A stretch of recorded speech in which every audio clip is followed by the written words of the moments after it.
पत्थर का शिवलिंग एक अत्यधिक संवेदनशील ऊर्जा रिएक्टर के रूप में कार्य करता है, जो मानव शरीर के साथ प्रतिक्रिया करने वाली विशिष्ट आवृत्तियों को अवशोषित और विकीर्ण करता है। खुद को इस माध्यम के साथ जोड़ना शारीरिक और मानसिक स्थिरता प्रदान करता है। हालांकि इस ऊर्जा स्रोत के प्रति गलत दृष्टिकोण किसी व्यक्ति के तात्कालिक परिवेश में अराजकता की स्थिति पैदा कर सकता है। इन प्राचीन शक्तियों को प्रबंधित करने का तरीका समझने के लिए दत्त प्रबोधिनी चैनल को लाइक और सब्सक्राइब करें। इस पत्थर के माध्यम के साथ बातचीत में महारत हासिल करना एक साधक को उन गहरे कर्मिक अवरोधों को दूर करने की अनुमति देता है, जो अक्सर उनकी जन्म कुंडली के भीतर छिपे होते हैं। इन अवरोधों में सबसे अधिक प्रतिबंधात्मक काल सर्प दोष है, जो एक ज्योतिषीय विन्यास है जो अनिवार्य रूप से किसी व्यक्ति की क्षमता और जीवन ऊर्जा के चारों ओर कुंडली मार लेता है। इस जन्म कुंडली में आप इसकी कार्यप्रणाली देख सकते हैं। प्रमुख ग्रह छाया ग्रहों राहु और केतु के बीच फंसे हुए हैं, जिससे एक बंद चक्र बनता है जहां ऊर्जा का संचरण नहीं हो पाता है।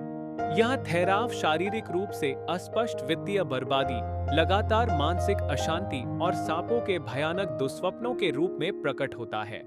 यहाँ ग्रहीय जाल एक सटीक ऊर्जावान गांठ है।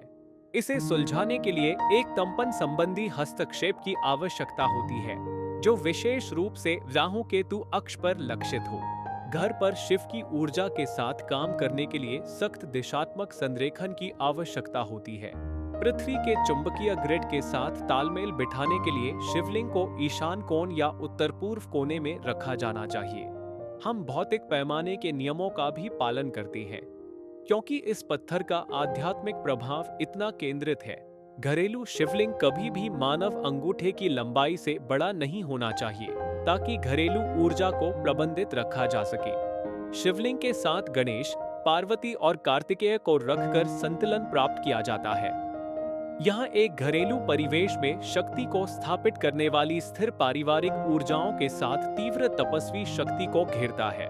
अपने घर की आध्यात्मिक ऊर्जा को संरेखित करने के बारे में अधिक मार्गदर्शन के लिए इस वीडियो को लाइक करने और दत्त प्रबोधिनी को सब्सक्राइब करने के लिए एक क्षण निकालें। ये नियम एक नियंत्रण क्षेत्र बनाते हैं, जिससे परिवार इसकी तीव्रता से पीड़ित हुए बिना एक मौलिक शक्ति स्रोत से लाभ उठा सकता है।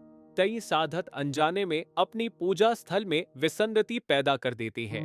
अन्य अनुष्ठानों में आमतौर पर उपयोग की जाने वाली वस्तुएं जैसे तुलसी के पत्ते, हल्दी और लाल सिंदूर कभी भी अर्पित नहीं की जानी चाहिए। शिव एक विनाशकारी तपस्वी सिद्धांत का प्रतिनिधित्व करते हैं। हल्दी और सिंदूर में गर्म सांसारिक गुण होते हैं, जो इस आवृत्ति से टकराती हैं, जिससे आशीर्वाद के बजाय एक ऊर्जावान व्यवधान पैदा होता है। शंख भी वर्जित है। पौराणिक रूप से शिव द्वारा शंखचूर राक्षस के वध ने शंख और देवता की वर्तमान स्थिति के बीच एक स्थायी कंपन असंतुलन पैदा कर दिया। अनुष्ठान क्षेत्र में इन तत्वों को शामिल करने से नकारात्मक प्रतिध्वनि पैदा होती है। यह अनजाने में मौजूदा दोषों को गहरा कर सकता है, जिससे घर का माहौल अधिक अस्थिर हो जाता है। स्थिरता के लिए निरंतर शीतलन की आवश्यकता होती है। हम सफेद चंदन लगाते हैं, क्योंकि इसकी आवृत्ति विशेष रूप से उस ब्रह्मांडीय गर्मी के प्रबंधन के लिए अनुकूलित है, जो शिव ने हलाहल विष का सेवन करने पर अवशोषित की थी। हम काले तिल का भी उपयोग करते हैं। यह विशिष्ट अनाज एक कंपन संकेत वहन करता है, जो शनि के प्रभाव और पैतृक ऋण को संबोधित करता है। जलते हुए तेल के दीपक या स्नान के पानी में काले तिल डालने से स्थानीय पर्यावरणीय आवृत्ति बदल जाती है, जिससे नकारात्मक शक्तियां प्रभावी रूप से पीछे हट जाती है और स्थान स्थिर हो जाता है।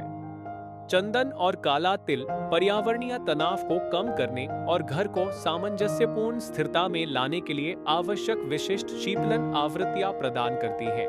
एक गंभीर काल सर्प दोष को दूर करने के लिए हम एक अत्यधिक विशिष्ट माध्यम का उपयोग करते हैं, जो लहसुनिया रत्न से नक्काशी करके बनाया गया लहसुनिया शिवलिंग है।